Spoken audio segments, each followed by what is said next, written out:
Subscribe Prudent social media channel and press bell icon for latest notifications. SAGAR KAVACH is a 2-day exercise where multiple agencies are involved, security agencies are involved.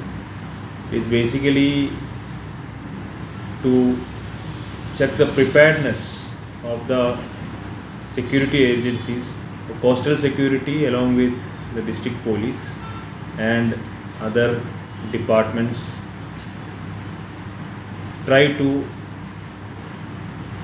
stop any infiltration which is coming from the coastal area. Basically within the department itself, some of the people act as infiltrators and try to sneak into the land and plant some dummy explosive devices.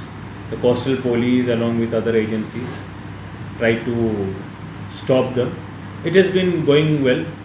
As of now, there have been some of the infiltrations we have successfully able to stop it.